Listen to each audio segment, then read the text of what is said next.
Thanks, Mark. I think I might make a start because I know time is short, and I want to thank Mark for providing an opportunity just to give you a very brief snapshot of a tool that's been developed by a number of organisations working in the Hume region.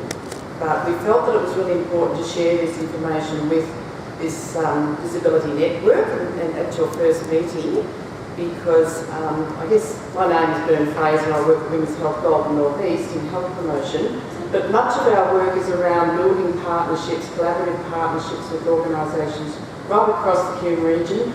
We include Albury because we're very realistic about the value of those cross-border partnerships, and because we work with people in rural communities as well as organisations and professionals, it's most important that we let people who are working with women, young people, people with disabilities know about this particular tool and how you might like to get more information or link your services to it. So a lot of our work is around research, training, education, capacity building, and during 2013 and 2014 we worked with organisations, about 22 across Hume region, in many sectors: information, education, training, health, community services, to look at the particular health needs of young people from 12 to 25, including people with disability in Hume region. So we did a lot of service mapping, we have research, we spoke with young people too, 453 young people, 292 were young people living in Tallangatta. And I'm conscious that Mark said earlier that people in rural communities and those very isolated communities, Corrion, Tallangatta, up in Moira Shire too, and right down in Mitchell and Murrindindi, do often miss out on information services. Those young people, the 453, told us that one of the biggest barriers to their health and well-being was access to appropriate youth-friendly information education and services that would promote their health and well-being. And they told us that they wanted to know about a range of things, including education and employment training opportunities, healthcare and services, and events that are going to be welcoming and inclusive for people of all abilities, people who are same-sex attracted and so on. So, I don't think we can get that up, but that's okay.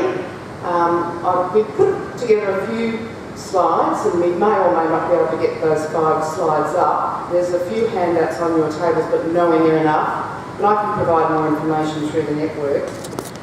3 organisations got together in late 2013, and we've developed what we're calling is the Young Person's Toolkit. Now, within that toolkit, there is an app which 2 young men studying at Charles Sturt University in their final year developed the framework for, and a Facebook page which can be accessed by, if you Google, Young Person's Toolkit.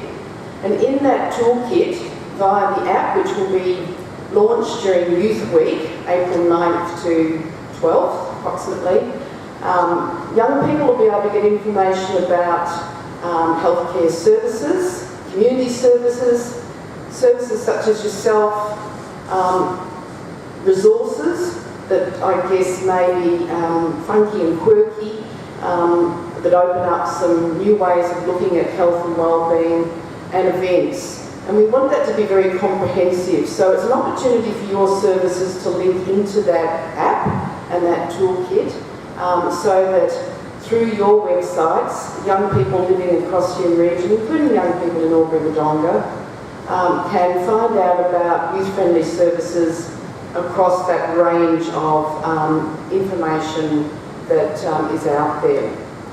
So we're inviting organisations to provide links to their services and then uploading that. So the organisations who are monitoring and managing are Kildonan Uniting Care, based in Shepparton, Indigo Shire Council via the Youth Development Worker, and Women's Health Golden North East, in partnership with those 2 young men. We very much want to acknowledge the work of the young people have a number of reference groups across the Hume region of young people, both in school and out of school, and we would love to have opportunities to link into other, we don't want to call them formal reference groups, but existing groups of young people who are already meeting for whatever, who can give us feedback about the types of information, education and services that they would like to have more information about. So I guess what I'm saying is if you'd like to find out more about this tool, the Young Person's Toolkit app, we can make that available via Mark and Mark through the various networks. But I guess from today there is a hope, Mark, if they're not, that we'll have a way of sharing information more appropriately, particularly the time poor people. So I think that's probably all I want to say at the minute. We've got it up there now. But you can, if this is available, there's only really 4 slides via the information sharing tool that we do, or the way we do this. You can click on to the Young People's Toolkit link there and have a look at that Facebook page. Many of the professionals and organisations are saying this is going to be great for us too, because we can find out about what is out there as well. So I think I might leave it at that. Thanks very much, Mark, and Mark again for making this opportunity available. Thanks, Bernadette.